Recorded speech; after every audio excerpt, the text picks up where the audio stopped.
we do have on General Dohrmann from the North Dakota National Guard. General, first of all, welcome to the program. Thank you so much for being on. You bet. Obviously, a switch. Now, is it fair to describe, I guess, that the operations now as a switch? I think your primary goal was, sort of traffic control, security, and monitoring the dikes. Obviously, the dikes overtopped. How would you describe your efforts now?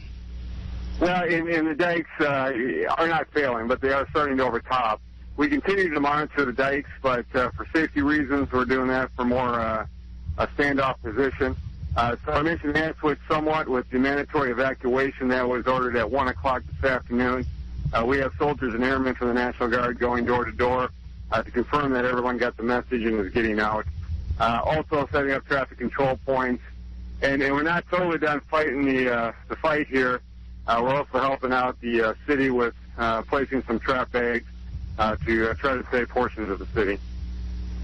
To what extent are the areas evacuated? Are there still a lot of people moving out? Could you give us a percentage, perhaps, for the areas evacuated?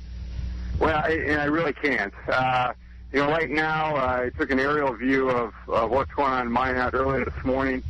Traffic through town was still moving okay, but it's a little more hectic now from what I've been told. And frankly, I'm avoiding some of those areas because I don't want to be part of the problem as people are trying to get out of there. But the mayor gave him fair warning a couple days ago that this was coming. Let him know earlier today that it was imminent, and then about 1 o'clock this afternoon, the final call went out. So I think folks have been moving out in orderly fashion. The citizens of Minot are doing an outstanding job cooperating and doing what they can to get some possessions out of here.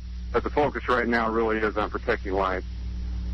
So the focus right now, obviously, moving people out of those areas. You mentioned that there are some efforts going on in terms of, I guess, what efforts can you tell us going on to still control the floods? You said that the dikes hadn't necessarily failed yet. Are you trying to reinforce them? What are those efforts like? Well, the dikes will be overtopped. I don't think there's any doubt about that.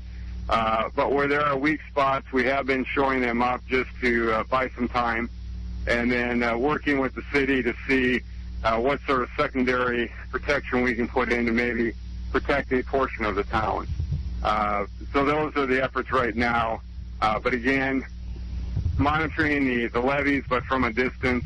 I think our efforts in trying to catch weak spots are probably done. And now they'll just start overtopping. We'll manage that. We'll build secondary protection where we can, if time allows. But again, the focus is on getting folks out of here, getting them to safety, making sure we're protecting lives. I mean, obviously, the message for people is get out now. Don't wait around. It's not time to be moving furniture or anything. It's time to get out. But you're saying also that we're buying time. When would you expect, I guess, the worst to hit to where, efforts even to be down in those areas are just worthless at that point? Is that time coming, and if so, when? Well, the time is coming, and I'd be just taking a wild guess to say when it would come.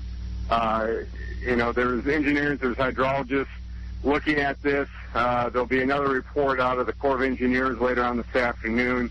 The mayor and General Fritz-Manning will have a press conference later this afternoon to tell everyone what the new numbers are and what they mean.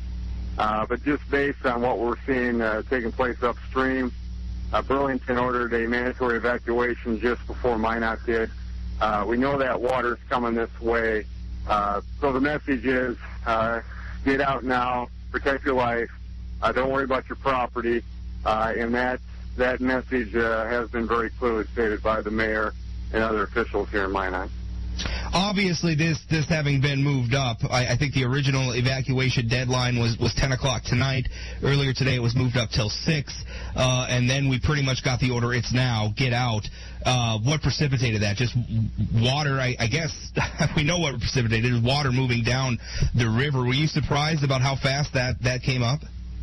Well, I'm not surprised by what water does anymore, because they've been fighting this in Minot since middle of April. But there were some significant rain events a couple days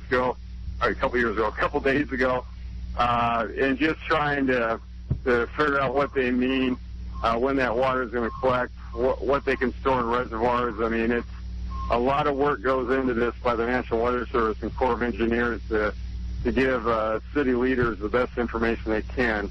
But with the rain we've been having over the last several weeks, it is just very hard to predict. And obviously, talking with Brigadier General Alan S. Dohrmann, Assistant Adjutant General of the North Dakota National Guard, has there been any trouble with, I know I heard one news report out of Burlington where the Sheriff's Department was having to escort some people out of their homes who wanted to stay. Any troubles with that sort of thing in Minot? We have not had any trouble to this point. Again, we are going door to door with the National Guard, letting them know to get out. And people just have to heed the warning, listen to the advice of their city leaders. It's good advice. Get out now to protect your lives. And if there are leeches out there, law enforcement will deal with them. But again, my experience, I've been in Minot a lot over the last couple of weeks. The citizens of Minot have rallied to fight this thing. They've stuck together as a community. Their leaders have been out front guiding this effort. I have a lot of respect for the folks in Minot. And if there's a few out there that want to go against the advice of the leaders, go against what's been required by law enforcement, we'll leave that up to law enforcement to deal with. All right, so that'll be something for law enforcement, obviously, to manage, and not the National Guard. But I think I think again the message is get out. It's not a flood fight anymore. It's a flood retreat. We got to get out of the way for now. At this point, I guess any tips or anything, any messages that people perhaps in the Minot area should listen to, or anything we haven't covered. No, I think, again, the community has rallied. They need to stick together. These are difficult times, and there's still the recovery yet to come, and it might be a couple of weeks of watching this water flow through town. But stick together as a community. Take care of yourselves. I know both General Spritzmatic and the mayor have emphasized that there's resources out there for mental health issues. There's Red Cross is here to provide shelter. Friends are taking care of friends and family. But stick together, and the resiliency of the people up here in Minot, they will get through this, but they got a challenge coming up that they'll be facing head on. All right, thank you. Once again, Brigadier General Alan S. Dohrmann, Assistant Adjutant General of the North Dakota National Guard. Appreciate your time with us, sir. You bet, thanks.